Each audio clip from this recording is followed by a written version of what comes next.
আল্লাহর ওলি। আসলে আরবিতে ওনার নাম খদির, আমরা বাংলায় বলি খিজির। খদির মানে সবুজ।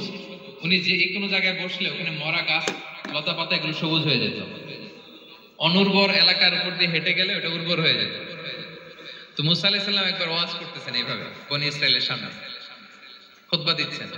হঠাৎ এক লোক দাঁড়ায় বলে, ইয়া নবী আল্লাহ, মান আ'লামু ফিল আরদ, বর্তমান পৃথিবীতে সবচেয়ে জ্ঞানী কে?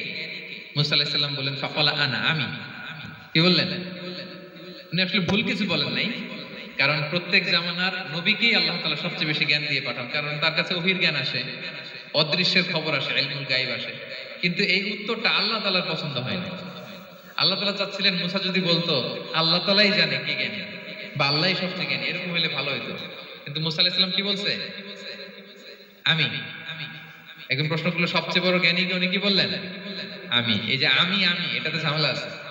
আমি বড়, আমি জানি, আমি সব, দিস ইজ প্রবলেমেটিক। আল্লাহ এটা পছন্দ করলেন না। আল্লাহ তাআলা মুসা আলাইহিস সালামকে বললেন, মুসা তুমি যে বলছো তুমি জ্ঞানী, না তুমি জ্ঞানী না, তোমার চেয়ে বড় জ্ঞানী আছে। মুসা আলাইহিস সালাম বলে, তাই নাকি? আমার চেয়ে বড় জ্ঞানী কে? তো আল্লাহ তাআলা বললেন, ইযহাব ইলা মাজমাইল বাহরাইন, দুই সাগর বা দুই নদীর মিলনস্থলে যাও, ওখানে আমার এক বান্দা আছে তোমার চেয়েও জ্ঞানী। মুসা আলাইহিস সালাম বললেন, তাই নাকি? তো আল্লাহ, আমি কিভাবে চিনি উনি কোথায় থাকে, কিভাবে বুঝবো? আল্লাহ বললেন, একটা বড় মাছ নাও, এটাকে ফ্রাই করো, এটাকে ফ্রাই করে একটা ঝুড়ির ভেতরে নাও, যেখানে এই মাছটা সাগরে ঢুকে যাবে ওখানে আমার বান্দাকে পাবে। তো উনি ওনার সহযোগী ইউশা ইবনে নুনকে নিয়ে হাঁটতে লাগলেন। হাঁটতে হাঁটতে এক জায়গায় ক্লান্ত হয়ে পাথরের পাশে বিশ্রাম নিলেন। ওই পাথর থেকে আবার এক ধরনের পানি বের হয়, এই পানিটারে বলে আবে হায়াতের পানি, মাউল হায়াত, জীবন নদীর পানি।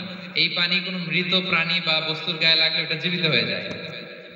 তো ওনারা পাথরে হেলান দিয়ে বিশ্রাম নিচ্ছিলেন, ওই পানি ওই ফ্রাই করা মাছের গায়ে লাগার সাথে সাথে মাছ জীবিত হয়ে ঝুড়ি থেকে বের হয়ে সাগরে ঢুকে গেছে।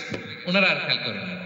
এরপর আবার হাঁটতে লাগলেন। হাঁটতে হাঁটতে যখন ক্লান্ত শ্রান্ত, তখন বলে, এই ইউশা, আমাদের ওই মাছ ফ্রাই মাছটা দাও, এখন খাই।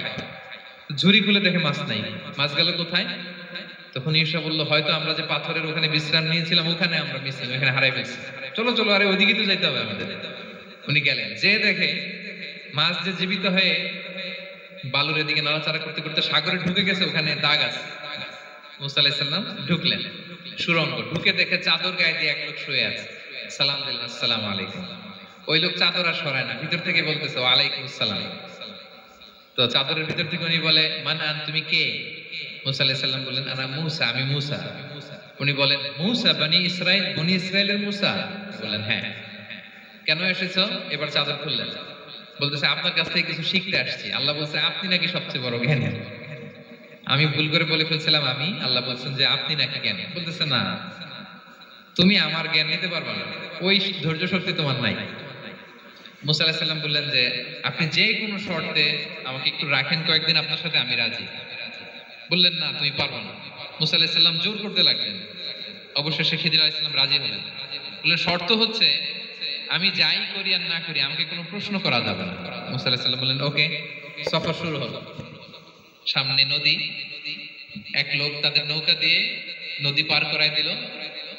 নদী পারাপারের পর খিজির আলাইহিস সালাম লাঠি দিয়ে